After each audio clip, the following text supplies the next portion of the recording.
திமுக கூட்டணியில் பிரச்சனை இப்போதுதான் தொடங்க போகிறது. ஆனால் இவர்களுக்கு சிக்கல். அந்த பயம் இருக்கும்போது இந்த தப்பு செய்வாரா?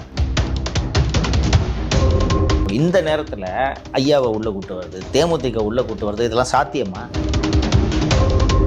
நான் சொன்ன ஞாபகம் இருக்கா? போக போக நெருக்கத்தில் தெரியும் அப்படின்னு. இன்னைக்கு இந்த கூட்டணி கட்சி தலைவர்கள்ட்ட கம்மி சீட்டு வாங்கிக்கங்கன்னு நெகோஷியேட் பண்ணி பேசக்கூடிய அளவுக்கு ஸ்கில்ஃபுல்லான ஒரு தலைவரை சொல்லு. நீங்கள் எந்த ஜாதி திரு சண்முகன்றது எனக்கும் தெரியாது, அவர்கிட்ட ஜாதி வேலை செய்யுமா? வாரம் போய் நாங்கள் இந்த வெனிசுலா அதிபருக்கு எதிராக போராட்டம் பண்ணலன்னா இங்கே கம்யூனிஸ்ட் கட்சி செயலாளர்கள்லாம் போலீஸ் ஏறி மிதிக்கிறான், நீ வேடிக்கை பார்த்துட்டு இருக்க, 10 சீட்டு கொடு இல்லைன்னா போகிறான் அப்படின்ட்டுவாங்க. ரைட்டா? திமுக கூட்டணியில் பிரச்சனை இப்போது தான் தொடங்க போகிறது. ஆனால் இதற்குள் இல்லாத கூட்டணிகளை எல்லாம் அவர்கள் உள்ளே சேர்ப்பது பற்றி பேசி கொண்டிருக்கிறார். இன்றைக்கி தமிழ் இந்து நாளேட்டில் ஒரு ராமதாஸ் ஐயா உள்ளே வருவதை திரும்ப ஏற்பாராட்டுன்னு ஒரு நியூஸ் வந்திருக்கு. ராமதாஸ் ஐயா எனக்கு திரும்ப இருக்கக்கூடிய கூட்டணிக்கு செல்வது ஒன்றும் சிக்கல் இல்லைன்னு சொல்லிட்டார். ஆனால் இவர்களுக்கு சிக்கல். ஏற்கனவே இருக்கிற ஓட்டம் பூரா தாவேக பக்கம் போய்கிட்டு இருக்கு. இதில் ஐயா ராமதாஸ் இருக்கக்கூடிய கூட்டணியில் சேர்ந்தால் மொத்த பேரும் போயிடுவான்டா. அங்கே என்ன தான் பண்ணுறது? ஏன்னா இரு தரப்புமே சரி ஒன்று சேர முடியாத அளவில் பேசிவிட்டார்கள். 2010-11 அந்த இளவரசன் திவ்யா இஷ்யூ ரொம்ப பேசிட்டாங்க ரெண்டு சைடும்.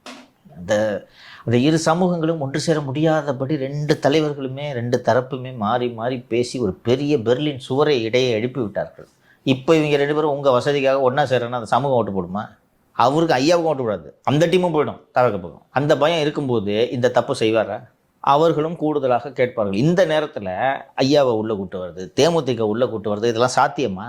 அந்நியர் வேற அதிக நம்பர்ஸ் கேட்குறாங்க. ஆமா, துணை முதலமைச்சர் கொடுக்கலாம் ஒன்றும் பிரச்சனை இல்லை, அவசரம் பொறுமை.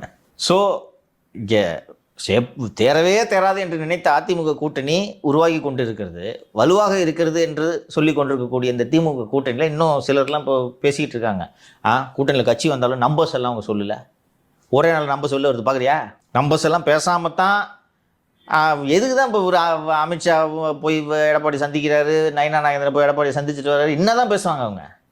எப்படிங்க இந்த வெனிசுலா அதிபரை வெளில கொண்டு வரதுன்னு பேசிட்டு இருப்பாங்களா? சொல்லுங்கம்மா. அதுக்கு என்ன அவங்க கம்யூனிஸ்டுகளா கோவனா? இப்போ திரு அன்புமணியாக இருக்கட்டும், டிடிவியாக இருக்கட்டும், இப்போ இணைகிறாங்கனாலே ஒரு ஐடியாவுக்கு வந்திருப்பாங்க. இவ்வளோ நம்பர்ஸ்னு இல்லாமல் போய் சும்மா இணைய மாட்டாங்கன்னு சார். அன்புமணி டிமாண்ட் வைக்கல, அதை நான் சொல்லிடுறேன். வெளியில் பத்திரிகையாளருக்கு தான் அவரோட டிமாண்டை அவர் பத்திரிகை மூலமாக சொல்கிறார். அவரோட டிமாண்ட் அவர் வைக்கல. ஏன்னா அப்போ போய் டேடி சேர்ந்துக்க போகிறான்னு சொல்லிட்டு தான் முதல்ல லொடுக்குன்னு போய் சேர்ந்துட்டாரு. ஏன்னா அவர் திமுக எதிர்ப்பு நிலைப்பாட்டை எடுத்துட்டாரு. இன்னொன்று அவங்களுக்கு சின்னம் தரமாட்டேன்னு சொல்லிட்டாங்க. அதனால எல்லாம் போய் இவங்க சொல்கிற பேச்சை கேட்டோன்னா சின்னம் வாங்கி தருவாங்க அப்படின்ற நம்பிக்கையில் என்ன வச்சு குடியா அப்படின்ட்டு போய் சேர்ந்துட்டாரு. அது உண்மைதான். டிடிவி நம்பர் பேசாமல் போய் சேர்ந்துருப்பாரா? அவர் சந்திச்சுட்டு வந்திருப்பாரா? அதனால் அது ஒழுங்காக ஷேப் ஆகிட்டு இருக்கு. இங்கே தான் சிக்கல். நான் சொன்ன ஞாபகம் இருக்கா? போக போக நெருக்கத்தில் தெரியும் அப்படின்னு. சரி, எப்படி நீங்கள் தான்மா மு.க. ஸ்டாலின் எப்படிம்மா அலாட் பண்ண போகிறீங்க இப்போ சொல்லுங்கம்மா? அதே 6க்கு சிபிஎம் பிசிக்கெல்லாம் ஒத்துக்குமாம்மா? கேரளாலையும் சேர்த்து போட்டிடணும் போல. அது கலைஞர் அவர்களாது உங்கள் மீது எனக்கு அன்பு இருக்கிறது, இங்கே இருக்கிறது, அதெல்லாம் தேவையில்லைன்றாங்க. இவருக்கு அந்த ஸ்கில்லு கிடையாது. ரொம்ப கண்ணா அப்படின்னா சண்டை போட்டுருக்கேன் கூட உள்ளே போய் பார்த்து முடியா பெருசு சொல்லிச்சு அப்படின்னு போதும் அப்படின்ட்டு வந்துடுவாங்க. இவர் அப்படி பேசி ஸ்கில்ஃபுல்லாக நெகோஷியேட் பண்ணிட்டு வர. இன்றைக்கி இந்த கூட்டணி கட்சி தலைவர்கள்ட்ட கம்மி சீட்டு வாங்கிக்கங்கன்னு நெகோஷியேட் பண்ணி பேசக்கூடிய அளவுக்கு ஸ்கில்ஃபுல்லான ஒரு தலைவரை சொல்லு. அதிமுகவில் எல்லாருமே இந்த ஸ்கில் உள்ளவங்க. இங்கே ஒரு தலைவரை சொல்லுப்பா, நீங்கள் சொல்லுங்கம்மா, ஒரு லீடர் சொல்லுங்கள்.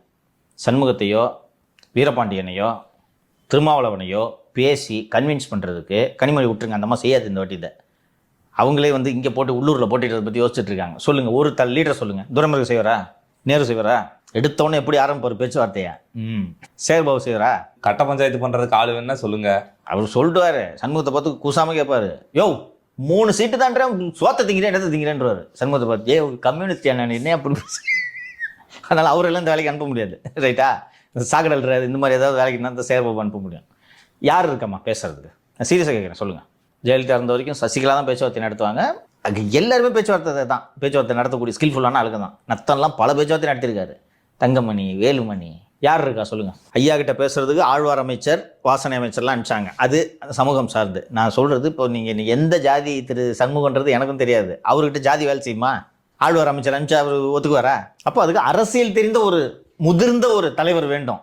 ஸ்டாலின் அவரே போகலாம், பெயர் இருக்கிறதல்லவா? உங்களுக்கு அவரை பற்றி தெரியாதுமா, சுத்தமாக வராது. ரிசல்ட்டை மட்டும்தான் அவர் எதிர்பார்ப்பாரு. இதுக்கான சாமர்த்தியம் அவருக்கு இல்லை. இதுக்கு மேலே வாய்ப்பு கொடுக்காதீங்க, விட்டுருங்க.